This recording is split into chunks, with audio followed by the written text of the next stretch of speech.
It is November 30th, good. It's my wife's birthday, I just want to make sure this was the day. Yes? John, was this the kind of hand-to-hand game you wanted? Yeah. What'd you learn? Well, we got to play with more energy to start the game. We still, I've had 3 Chicago guys do what Tyler Eulis did today, which has changed the game. I had Derrick Rose, I had Anthony Davis, and Tyler Eulis. And very rarely do you see a guy walk in and just change the game, like change the whole flow of it. And he did that today. But let me go back and tell you, Andrew Harrison was really good today. 4 steals, 4 assists in 20 minutes. That's like a 8-and-8 move, and he still scored. And I told him he needed to score more when that group is struggling. He's got to figure out to be the point, yet he is a terrific scorer. And when they're struggling, he's got to. I was happy for Alex. Carl's still struggling a little bit. Willie was unbelievable defensively. It was a good game. And they did what teams are going to do. They're going to try to move the ball. They're going to try to go into the shot clock. They're going to sag in a man or a zone. They're going to play like everybody else is going to play us. Cal, what did you get specifically out of Willie defensively, and how important was he with what you guys did with him?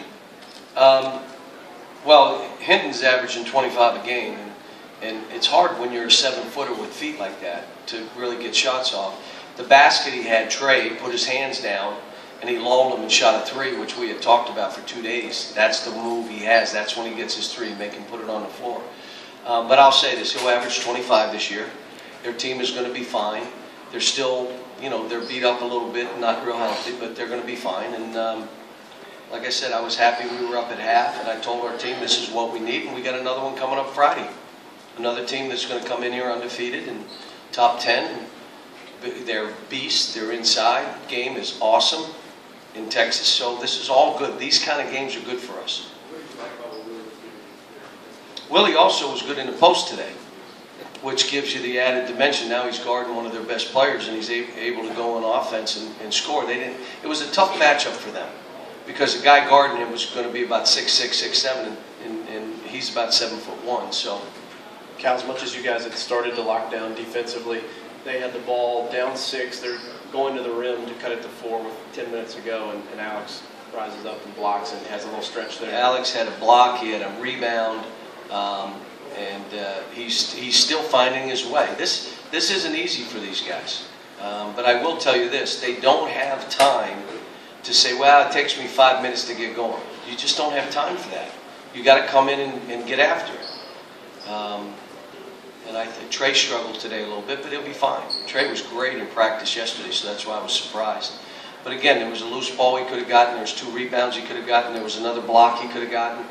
And those are plays that he's capable of making. Here's what I'm telling my team. I'm not asking one person in that room to do something they're not capable of doing. I'm not asking one player to do something they're not capable of. Now, you may choose not to do it.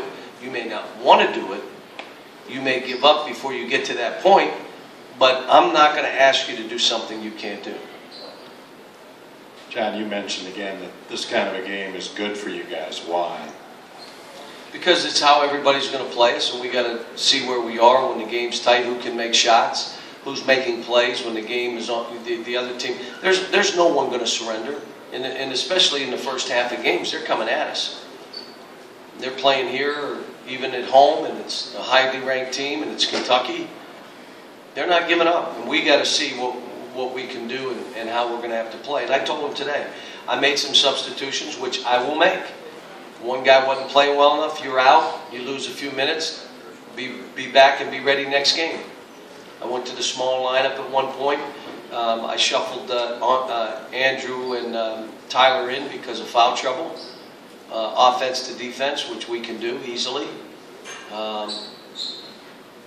But we got a ways to go. I loved our execution at the end again. We made the right plays. We can finish off a game. We've proven that. Now we got to get a little bit more comfortable and confident against the zone. I thought we held the ball too long at times. John, could you just elaborate a little bit more on Tyler's play? Yeah, just his energy. That's all it was. Came in with unbelievable energy and bothered their point guard. Took them out of all the stuff they wanted to run. They couldn't get in a rhythm. To start the game, they were in a rhythm. They came down, they threw it to the wing, they threw it to the elbow. He dribbled around, he went off a pick and roll, he did it. Well, then it was like, oh my gosh, you're almost pushing off to keep this kid away from you. And then it makes us more confident defenders behind him. So now we're taking some chances. And it's like I said, it wasn't all the other stuff. I think he made a couple shots. You know, he makes a couple baskets. Doesn't matter. He only had 1 assist. But the energy. Now, after he came out, you saw Andrew and Aaron energy go up. And that's when you start beating teams down. But the start of the game wasn't what we needed it to be.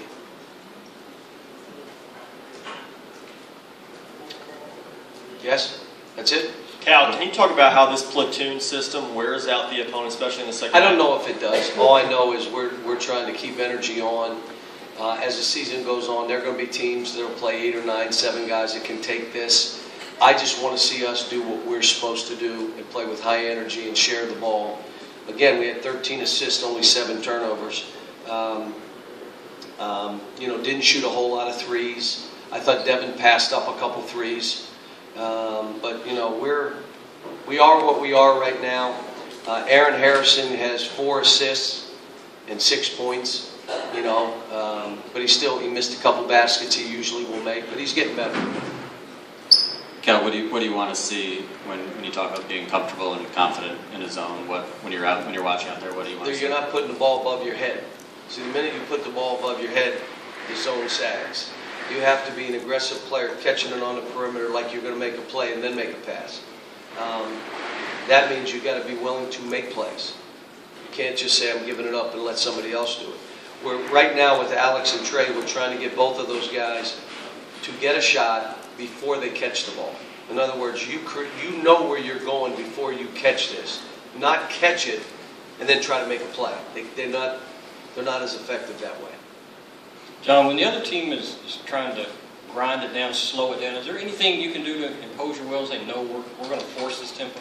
Well, you could do the old stuff that they used to do at Loyola. You stick one guy down the other end, and then they still hold the ball, put 2 guys down the other end, say shoot it. But this, I like this. It makes us grind it out. You know, it makes us have to stay in a stance 30 seconds. It makes us have to put more pressure so they turn it. You can't let them hold the ball 35 seconds and get an easy shot at the end of the clock. And what happens is if they're holding it and they take a tough shot and you run it right down at them, they start wearing down. You could say we start wearing down, but okay, then we put another group in. So I just say, hey, if that's how you want to play, that's fine. We're trying to be more playmakers off the ball, trying to get them to do that. In other words, deflect the ball from the guy you're guarding. Everyone else, you're a playmaker. Block, steals, do stuff off the ball. John, Alex is playing similar minutes as last season, has similar numbers. What's he doing differently, or what's he doing better than he was last year? Well, he's going to get better and better. I mean, he's doing some of the same stuff. We got to get him more comfortable in offensively where he's taking shots, plays he's making, and offensive rebounding like crazy. That was the biggest thing that I'm saying to he and Trey. I want those two to offensive rebound. Trey got 2, Alex got 1. I want those both to have 3.5 between them. So you have 6 offensive rebounds between you two. There's no reason for it not. You're 6'10" and you're 6'8" and you put your head on the rim. Every shot that's taken, you don't have to go back. Go rebound. So those are the things we're trying to, but we're not there. Look, this is a work in progress. It's no different than last year. You know, the difference is we got some vets, so we're a little bit ahead of where we were, but it's still a process. It's a brand new team. John, how big in the overall scheme of what you guys are doing, to have somebody like Willie who can guard a guy on the perimeter?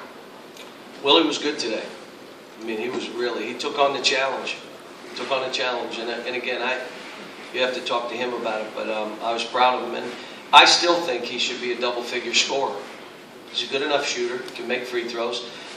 He gets too small in the post. He doesn't get a wide enough base at times, so he can be aggressive.